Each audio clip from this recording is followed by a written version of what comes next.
Hey everyone, Ro here. Well, Chapter 4 of the Book of Boba Fett dropped yesterday, and man, there's a lot I want to talk about here. So let's waste no time and just jump straight in.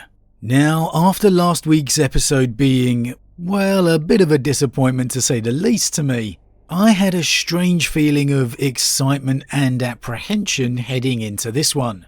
But straight from the off, moving into Boba's backstory, it just had me feeling a whole lot more confident.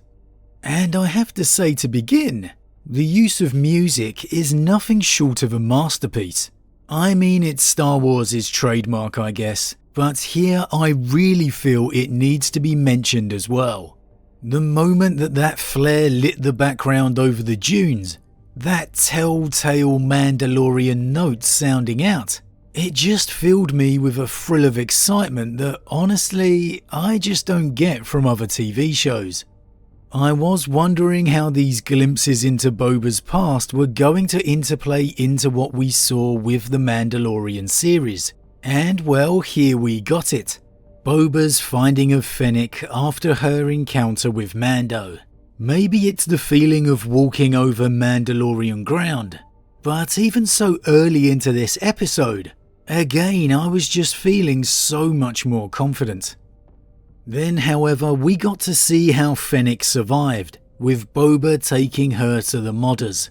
And I have to admit, for a second my heart just froze. There's just something about them that just doesn't fit for me. I don't know what it is. I'm a long-time Old Republic player, so I'm very used to seeing these cyborg-esque appearances. But I don't know, when they're on screen, something just doesn't feel right. Like it loses something. However, this was it, the only scene. We got Fennec's survival and then cut straight back to the atmospheric campfire. And this is the Book of Boba Fett at its best. The sands of Tatooine, the night sky, and a gloomy campfire, and that's it. The first encounter between the two was really nicely done. The use of the dark and the campfire gave it a weighty atmosphere over the lighter, more humorous tones the series has been blending in. And this really fits Boba best. When he uttered the line, "I am Boba Fett," in that deep, gravelly voice, with the firelight casting its glow, I almost got a chill. This is the Boba Fett that I want to see. The subtle tone of the music, the look on Fennec's face, it was so well done. That momentary flicker of fear that just crossed her face for a second, really well acted by Ming-Na Wen. And this was probably my favourite scene of the entire episode. No comedy, no theatrics, just well acted and written dialogue. Two badass bounty hunters as they are supposed to be. And well, that applies just as much to the later campfire scene too. Absolutely the highlight of the episode.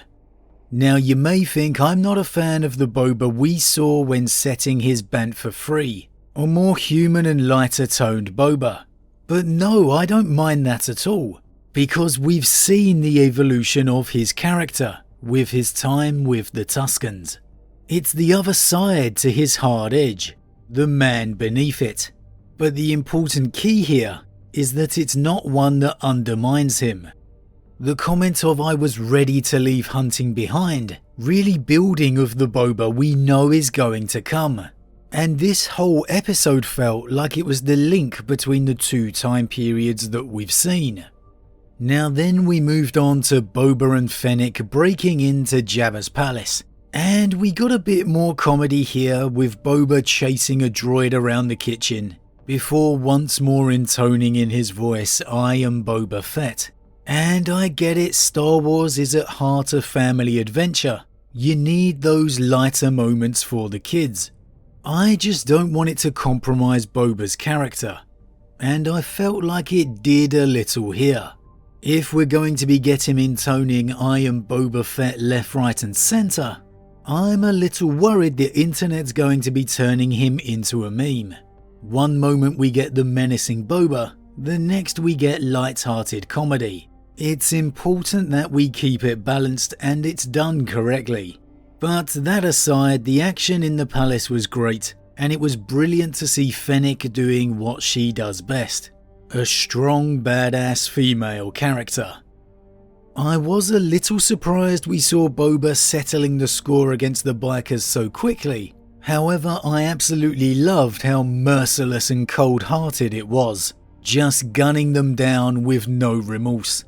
Again, this was back to the Boba around the campfire, the one that I think people want to see. Switching back to the present, we then got to see that Boba is now fully healed. And I'm wondering if that means the dream sequences have come to an end.